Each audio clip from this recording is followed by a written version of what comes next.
广州黄埔试点产业空间零租金。Zero rent for 3 years. You heard that right. Guangzhou Huangpu is piloting an industrial space program with zero rent. What about Baiyun District, you ask? You're in luck. In Baiyun Lake Digital Technology City, at the heart of the Lihe, Sci-Tech, and Guangzhou Innovation Center, you can also get zero rent as long as your project is outstanding.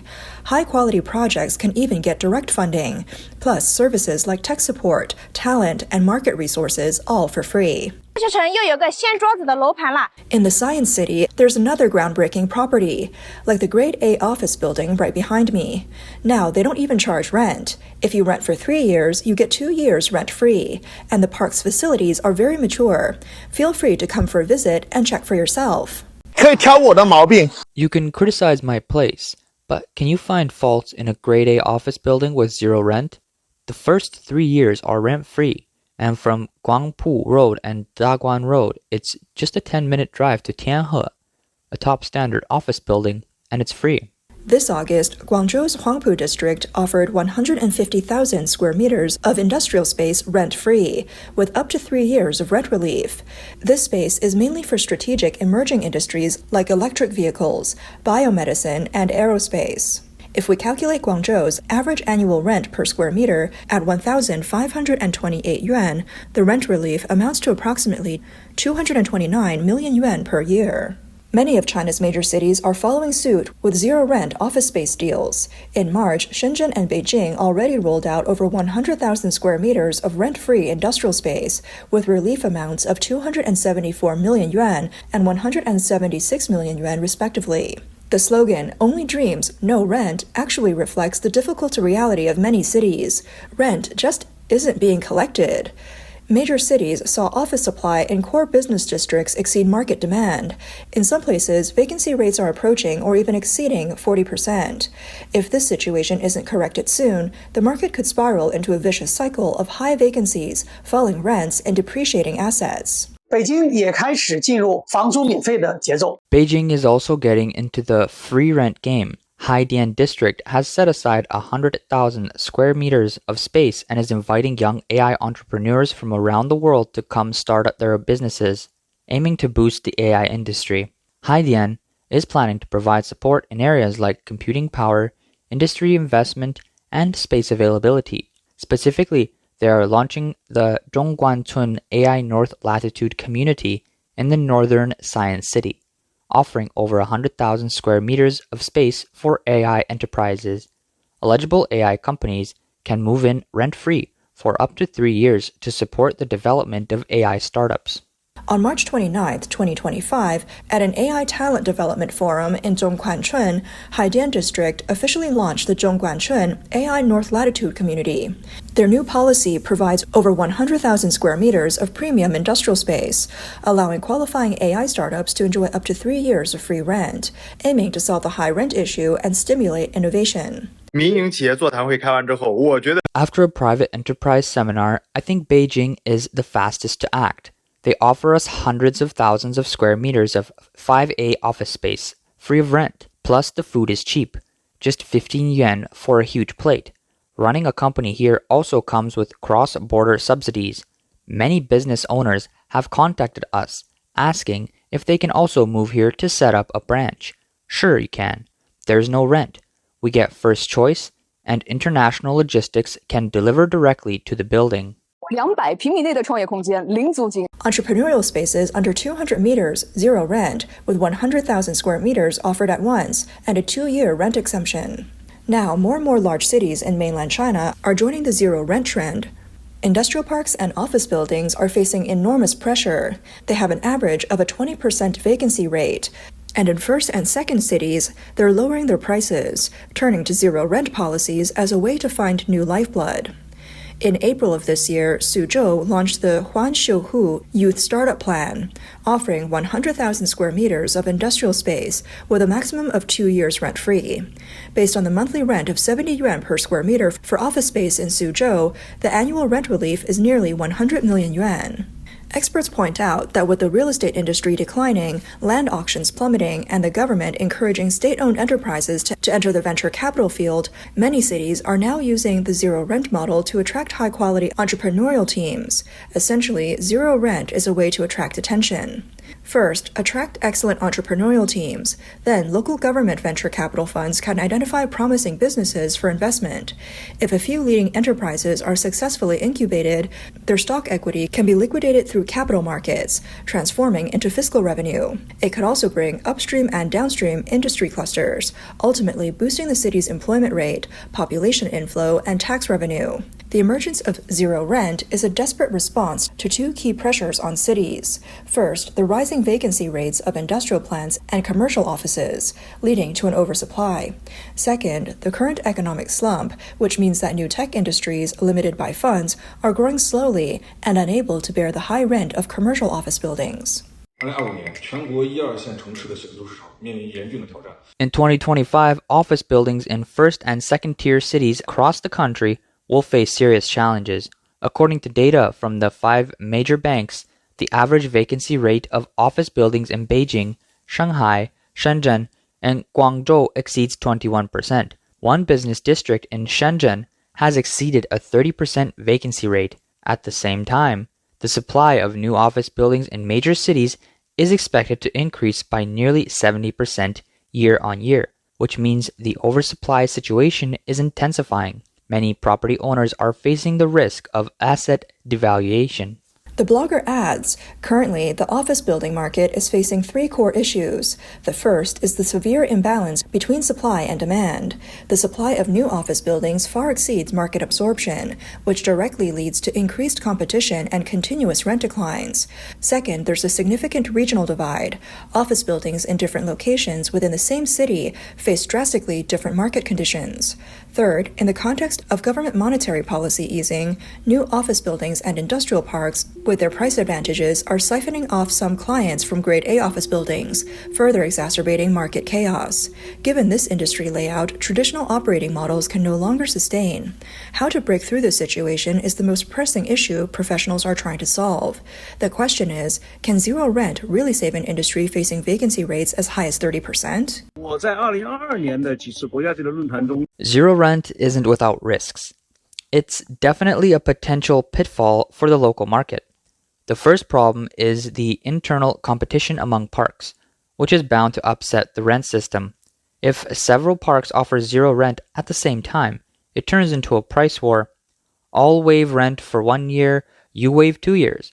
In some Western cities, even if 1 year of rent is waived, the park's design might be problematic, meaning that after companies move in, they can't actually start working. So going there would be pointless. The real consequences of zero rent could be a serious disruption to the original rent market.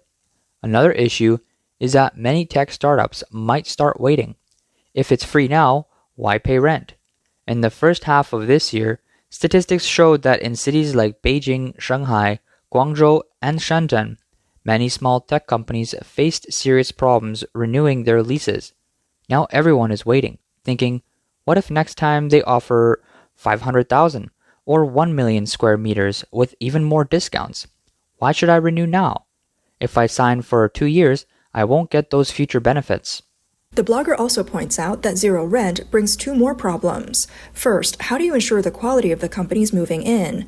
If some zombie companies are just using the space to collect subsidies, or if there are shell companies set up to meet performance targets with the leasing team, how do you prevent that? Second, what about long-term sustainability of the office building owners? If their growth doesn't meet expectations, the lost rent will never be recovered. In the past, local governments relied on the booming land economy, with many commercial properties converted into office buildings. Over the past decade, the internet sector produced a large number of tech startups that could absorb most of the available office space. But these companies were mostly private enterprises, which are much more vulnerable to risk than state-owned enterprises, especially with the ongoing economic downturn. Many small and medium-sized enterprises have gone bankrupt, reducing the demand for office buildings. On the other hand, the long construction cycles of office building projects means that supply will continue to rise, pushing vacancy rates and supply even higher. Previously, office building owners didn't lower their prices to maintain the value of their properties. High-end office buildings, however, are like money-sucking beasts. They see demand dropping, but don't have enough rental income to sustain maintenance. So, as a small portion of office buildings started to lower their prices, the trend spread nationwide. Eventually, they all turned to zero rent as a last-ditch effort. First, attract companies, and then, by bringing in more workers, boost surrounding consumption and the economy, hoping to turn around the passive situation. But the real draw of zero rent is for businesses that are hesitating about settling in the area, or those who are just a step away from industrializing. So, zero rent doesn't really have the power to change the industrial structure. It can only accelerate industrial clustering. Zero rent is just the start. The focus is on the comprehensive services and support available in the parks once the companies move in. For example, some rent-free parks offer talent apartments to lower costs for companies. Some offer financial services, like rent for equity, revenue sharing, or asset-based equity models. Idealistic as it sounds, the reality is much harsher. In the context of a rapidly declining economy, nothing is guaranteed. A scholar in industrial economics from a well-known Chinese university was interviewed by the media. They said, these types of projects often rely too much on the local government's marketing slogans and financial subsidies when they're first launched, but they overlook the importance of industry clustering effects. Without leading companies driving growth, and without a complete upstream and downstream support system, what you get is just a park and office buildings with no real industrial ecosystem forming. Scholars in mainland China also point out that the lack of industrial clustering in parks doesn't lie in rent, but in insufficient market demand, tightening funding, and a lack of industrial ecosystem. From a business perspective, labor and R&D costs are key factors that overwhelm small and medium-sized pharmaceutical companies. Without systemic industry support and improved financing environments, rent discounts can only provide temporary relief. Eventually, these companies will go bankrupt. Currently, Guangzhou's zero rent policy has had little effect. In July this year, the Guangzhou Development Zone Management Committee announced the allocation of 150,000 square meters of state-owned enterprise industrial space for a zero-rent pilot program. It covers multiple international biotech innovation centers and industrial buildings. However, this policy has not addressed the underlying issues. A staff member from the Guangzhou Development Zone Management Committee revealed that rent actually doesn't account for much of a company's expense. For small and medium-sized enterprises, the main pressure is from labor costs and R&D investment. Wages increase every year, and R&D funds must keep flowing. However, market demand is insufficient, the financing environment is tightening, and supply chains are unstable, so many companies can't hold on for long. Rent exemption can ease things, but it doesn't solve the fundamental problem. While the Chinese government hopes that zero rent will help reduce operating costs, attract investment, and stimulate economic growth, the measure's prospects seem bleak, given China's rapid economic decline in recent years. At the national level, China's GDP growth in 2024 was only 4.7%, far below the pre-pandemic level of 7 to 8%. In the first half of 2025, it dropped further to about 4.2%, marking the lowest level since China's economic reforms. In September 2025, China's exports to the U.S. fell 27% year-on-year, and from January to September, the total drop was 16.9%. Corporate profit margins have generally declined, and a wave of small and medium-sized business bankruptcies continues. On the social and economic front, consumer demand remains sluggish, income growth has slowed, youth unemployment is soaring, and the collapse of the real estate market has caused many Chinese households to see their wealth shrink. Additionally, the unresolved issue of massive local government debt has weakened the investment sector. China's fixed asset investment growth dropped from 5.1% in 2022 to 3.6% in 2024, with both infrastructure and real estate investment falling. Though local governments have rolled out zero rent measures with the intention of relieving cost pressures and revive economic activity, economist Ma Guanyuan stated, China's economy may be stuck in a 5 to 10 year stagnation period. Zero rent as a strong stimulus is unlikely to fundamentally turn the tide and may even expose more issues. The assumption behind zero rent is that there's strong demand for space, but in China's current economic environment, this assumption doesn't hold. Both consumption and investment are weak, leaving businesses with insufficient motivation to expand.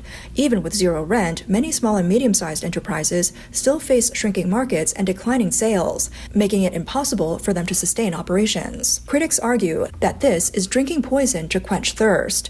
When zero rent becomes the standard, its attractiveness diminishes, and the rapid expansion of the zero rent model could lead to a citywide price war, where businesses can shop around for the best deals. This could lead to longer rent-free periods or even additional subsidies, ultimately diluting the policy's effectiveness. Zero rent is essentially a supply-side stimulus, but the core issue of China's economic downturn lies in weak demand. Even if businesses move into zero rent parks, they can't escape the market downturn. In 2025, many businesses that settled in these parks reported a 15% drop in sales. Zero rent only alleviates part of the pressure, but it can't reverse the broader situation. Comparing to Japan's lost decade, although similar rent subsidy policies may temporarily delay decline, they fail to address issues like debt and population problems. Under the current economic shadow in China, where the real estate crisis remains unresolved, local debts are unpaid, and many businesses are closing, how far can the zero rent model really go?